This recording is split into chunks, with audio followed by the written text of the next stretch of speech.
इरशाद साहब, मुझे लगता है कि ये जो दर्द है ना, ये इन लोगों की जो तकलीफ है, जिस दर्द में ये थे पाकिस्तान में और इन्हें भारत आना पड़ा, इसका जवाब अगर दे दीजिएगा तो ज्यादा अच्छा रहेगा। खाने के लिए रोटी नहीं है, घर लूट लिए जाते हैं, मंदिर तोड़े जाते हैं, बहू बेटियों की इज्जत के साथ खिलवाड़ किया जाता है। ये तो हालात है हिंदुओं के पाकिस्तान में।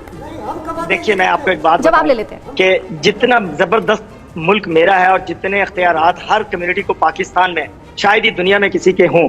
हिंदुस्तान में मैं जाता रहा हूँ, मैं देखता हूँ आपके हालात, और हिंदुस्तान को मैंने बड़ा बेहतरीन तरीके से देखा है। जो कुछ वहाँ लोगों के साथ पूरी बात। इरशाद साहब, एक बात बताइए, मैं हिंदुस्तान की बात क्यों नहीं करूँगा आपके एक बात बताइए, एक बात बताइए।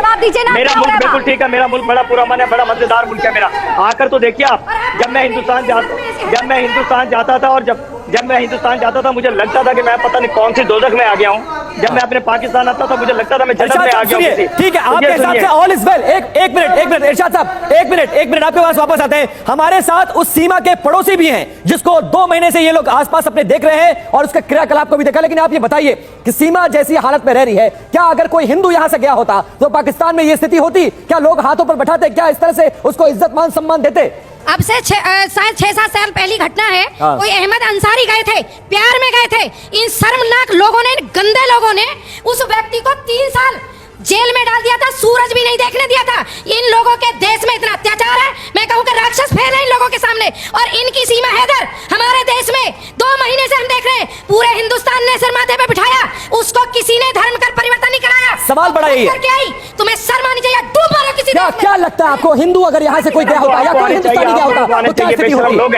आज के पाकिस्तान में जैसे हमारे मछली पकड़ने वाले चले जाएं, वो ये अत्याचार करते हैं। इन्होंने सदा अत्याचार करा है और ये इतने बेशरम हो गए हैं कि इन्हें ना किसी की इज्जत की पता, क्योंकि खुद की इज्जत होती है, वो इज्जत करना जानता है। क्या जानते हैं? तो इरशाद साहब ये बताइए, जरा ये बताइए, आजादी के बाद से 70 सालों में वहां जो हिंदू आबादी थी वो 22% से 2% हो गई। लेकिन भारत में मुसलमानों की स्थिति देखिए, और ये बताइए कितने ऐसे मुसलमान हैं जो भारत छोड़कर पाकिस्तान चले गए? जरा बताइए आप। बहुत गौर से सुनिएगा, ये मेरी जो मोहतरमा अभी बोल रही थी, बड़ा शोर डाल रही थी कि अंसारी साहब पाकिस्तान गए। तुम्हारे घर में बेटी है क्या? है बेटी? अरे तेरी बेटी हिंदू के साथ हम रखेंगे? अरे सुन लो, हम सिर माथे पे बिठा के रखेंगे, तुम्हारी तरह अत्याचार नहीं करेंगे। अब जवाब ले लीजिए, मेरा जवाब सुने। देखें, चुड़ैलों की तरह बोलने से कोई फायदा नहीं है। आप मेरी बात सुनिए।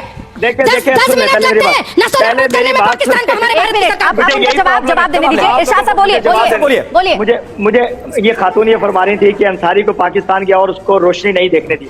मैं आपसे एक सवाल करूंगा। यासीन मलिक मकबूजा कश्मीर का एक लीडर है, कश्मीरी लीडर है, उसे 10 साल से बंद किया हुआ। उसकी बच्ची परसों में देख रहा था कि आजाद कश्मीर की असेंबली में तकरीर कर रही थी कि मैं 2 साल की थी तो मेरा अब्बा मुझे मिला और उसके बाद मैं अपने वालिद को नहीं देख सकी। तो शर्म कीजिए आप लोग कि आप तो आतंकवाद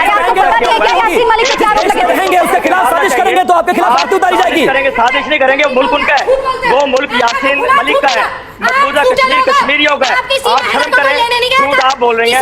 देखिए फटके मर जाएंगे आप। देखिए इलीगल तरीके से नहीं है, वो आप ही की बेटी है। मुझे तो लगता है आप ही की बेटी है।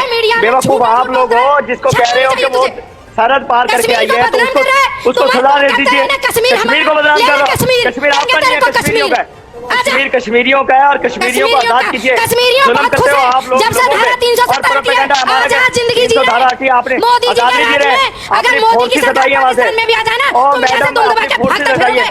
बहुत मोहल्ले वाले तंग होंगे आपसे मोहल्ले वाले बहुत तंग होंगे जितना बोलती हो। और मेरे भाई का क्या बोलता होगा जो आपका आपके साथ अरे ठीक है, देखिए आप इरशाद साहब, मैं वही कह रहा हूँ कि एक मिनट इरशाद साहब डालने से सुनिएगा। इरशाद साहब, ये पर्सनल कमेंट करने से कुछ नहीं होगा, सवाल का जवाब दीजिए। मैं पर्सनल कर रहा हूँ, मैंने जवाब दिया कि अंसारी को सूरज नहीं देखने दिया। मैं कह रहा हूँ, मैंने एक सवाल किया कि यासीन मलिक आपने जो कश्मीर पे कब्जा किया हुआ उसका लीडर है, उसको 10 साल से आपने जमीन बोझ किया हुआ है। ठीक है, तो ये जो शोर डालने के आगे बढ़ाते हैं, बिठा लेते हैं, चर्चा को आगे बढ़ाते हैं। नहीं इरशाद साहब सवाल तो बनता है ना, सवाल तो बनता है, सवाल तो बनता है। आप जवाब भले नहीं दे, ये अलग बात है। जब मैं आपकी बात सुनता हूँ तो आपका बनता है, आप आराम से सुने, ना कि शोर डाला जाए। तो शोर डालने से प्रोग्राम का कोई फायदा नहीं होता। मेरे ये देखिए ये शोर, ये तरीका देखिए, आप कह रही पर्सनल, अब ये देखिए कि बोलने का तरीका देखिए। अब जवाब दीजिए, सिलसिलेवार तरीके से जवाब दीजिए, लेकिन तथ्यात्मक बात करिएगा। तथ्यात्मक बात, आप लीक से हटकर बात करते हैं। जरा सीधा सवाल आपसे है। करें सवाल करें आप, मैं जवाब देता हूँ आपको। सवाल यही है, सवाल यही है इरशाद साहब, ये गुस्सा आपने देखा, सवाल यही है। और प्रॉब्लम यह है कि आप सीधे सवाल का सीधा जवाब नहीं देते हैं। 22% हिंदू थे, 2% बचे हुए हैं। एक भी मुसलमान का नाम बताइए जो आजादी के बाद से भारत छोड़कर पाकिस्तान शिफ्ट हो गया हो, अगर इतनी अच्छी स्थिति है मुसलमानों की वहां, तो बताइए जरा। मैं सुन, अगर यकीन कीजिएगा, अगर सुनिएगा जरूर, हाँ बोलिएगा मत। मेरे घर में मेरी बड़ी भाभी, मैं सहारनपुर से शादी करके लाया हूँ, अगर वो उसको मैं टीवी पे बिठा दूं, वो बताएंगी आपको कि कितनी खुश खुर्रम है, हिंदुस्तान में कैसी थी और पाकिस्तान में कितनी खुश है। ये मैं अपने घर की बात बता रहा हूँ, अपनी फैमिली की। सहारनपुर से लेकर के आए, यहाँ से मैं बारात लेकर के गया था, तो अल्हम्दुलिल्लाह पाकिस्तान इतना अरे शाह साहब, आपके घर की बात नहीं पूछी जा रही है, पाकिस्तान में रहने वाले गरीब हिंदुओं के बारे में पूछा जा रहा है। आप क्या कहें, हिंदुस्तान से जो औरतें, जो हिंदुस्तान से कोई आया, मैंने आपको जवाब दिया। रहने वाले हिंदुओं के बारे में बताओ ना। देखिए आप, अरे मुसलमानों में पाकिस्तान में अत्याचार नहीं कर रहे, हिंदुओं पर अत्याचार कर रहे हैं। ये सीमा हैदर आई, इन लड़कियों का क्या दोस्त है, इनका धर्म परिवर्तन क्यों कर रहे हैं, इनको किडनैप क्यों किया?